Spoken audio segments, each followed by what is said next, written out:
لو أنت بتقول هو أنا باعمل كل ده ليه، مش باعمله عشانكم، فالفيديو ده عشانك وباعته له، عشان أنا عايزة أسأله سؤال مهم أوي بجد. الذكر اللي بيعمل كده هو أنت فعلًا مصدّق إن أنت بتعمل كل ده عشانهم؟ حقيقي؟ يعني جزء منه عشانهم أنا مقتنعة بس الجزء الأكبر هو عايد بالنفع عليك، لإن إحنا ببساطة كائنات أنانية. يعني أنا لو هاعمل حاجة فأنا باعملها عشان عندي دافع من وراها هيعمل لي satisfaction هيملى احتياج عندي، هيُشبع قيمة عندي. يعني أنت لمّا تدفع فلوس قد كده عشان تدخّل ولادك مدارس ممكن تكون أعلى من مستواك المادي، فعشان أنت هتكون مبسوط وأنت حاطط نَفْسك في الطبقة الاجتماعية دي، هتكون حاسس بالego بتاعك كده مريّحك، الego الذكوري بتاعك الله منفوخ وزي الفل. لمّا أنت تقعد تجيب بيت وتجهّز فيه أحسن عفش وأحسن ما أعرفش إيه، مش عشان الست اللي هتيجي تعيش فيه، عشان أنت تعيش في بيت مرتاح، عشان اللي يدخل يقول الله إيه ده، ده أنت دفعت وكلّفت وعملت وسوّيت.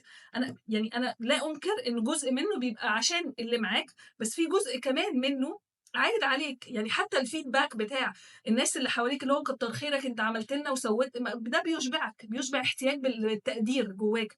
فالكدبة اللي معظم الدكورة بيكدبوها وبيصدّقوها اللي هو إحنا بنعمل ده عشان اللي حوالينا، لأ هو مش صافي 100%. ما فيش حد بيعمل حاجة إلّا أمّا هتعود بالنفع عليه. فأنا من موقعي هذا عايزة أطلب منّك طلب هو اقتراح يعني، إن أنت أي حاجة بتعملها تشوف أنت هتستمتع بيها إزاي، هي عايدة عليك بالنفع إزاي، هي عاملة لك إشباع إزاي. يعني أنا مثلًا ودّيت ابني التمرين أنا حسّيت بإيه، أنا اللي حسّيت بإيه مش هو اللي حَس بإيه. أنا قعدت ربع ساعة كده اتكلّمت مع مراتي، أنا حسّيت بإيه، مش اللي هو يالّا عشان تنزل من على ودني which is okay أنا ريّحت دماغي ماشي، بس ما تقولش أنا باعملها عشان حد، لإن ده مش واقع، دي مش حقيقة. ما تشيّلش الناس جمايل مش بتاعتهم، يعني أنت اللي عملت وأنت عايد عليك بالنفع زي ما عايد عليهم بالنفع. حتى على فكرة هي مش عيبة يعني، حتى مجرد إحساسك إن أنا عندي التزامات ناحيتهم فباوفّي التزاماتي دي حاجة كويسة، يعني حاجة تُشكر عليها وتتقدّر عليها وكل حاجة، حاجة ما تعيبكش. بس ما تقولش إن أنت ما بتاخدش حاجة من ورا اللي بتقدّمه، اللي هو بعد ما ربيتكم وكبّرت لكم أنا استفدت إيه؟ لأ استفدت إن الناس بقت بتشاور بيقولوا ده ابن فلان مثلًا يعني، هتلاقي نفسك استفادة. فاقعد كده ورقة وقلم ودوّر على كل حاجة بتحصل في حياتك وشوف هي عايدة عليك إزاي، عاملة لك إشباع من أنهي نوع. يعني ما تكدبش الكدبة وتصدّقها أرجوك يعني. الحاجة الأهم بقى استمتع باللي أنت بتعمله. يعني إيه استمتع؟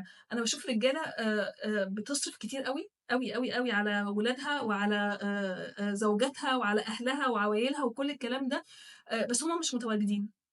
فأنا هافتكر الموبايل اللي أنت جبته لي هدية وأقول والله كتّر خيره جاب لي موبايل حلو، بس يوم ما احتاج حد مش هاروح لك أنت، لإن أنت أصلًا مش موجود.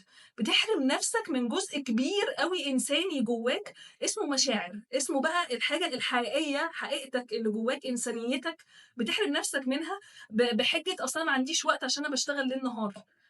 وفي آخر اليوم بقى تبقى راجع عايز تاخد حقوقك، اللي هو إزاي الناس دي كلّها مش واقفة لي صف وبيضربوا لي تعظيم سلام عشان أنا فاحت نفسي طول اليوم عشانهم، عشان أولوياتهم مختلفة، احتياجاتهم مختلفة. ابنك اللي أنت راجع له بجزمة أحدث موديل ودافع فيها 10,000 جنيه، على فكرة مش هيفتكر الجزمة، يعني هيفتكر كتر خيره بابا عايشني في مستوى كويس، بس هيفتكر إنه بابا ده ما حضنيش وأنا باعيط، بابا لمّا كنت جاي عايزة أحكي موضوع قال له: "لأ ما تصدّعش دماغي عشان أنا مشغول." نفس القصة مراتك اللي هي قاعدة طول اليوم مثلًا في البيت والّا في شغلها والّا جاية تفتح بُقّها معاك بكلمتين، لأ والنبي ما تصدّعيني عشان أنا طول اليوم مشغولة. بتعمل لهم إيه؟ بتجيب فلوس، حلو، جميل، عظيم، بجد مجهود يُقدّر جدًا، جدًا، بس أنت حارم نفسك وحارمهم منّك، أنت مش موجود. فلو سمحت، لو سمحت خلّيك موجود، ولو أنت مبسوط باللي أنت فيه وإن أنت عمّال تلِف في الساقية،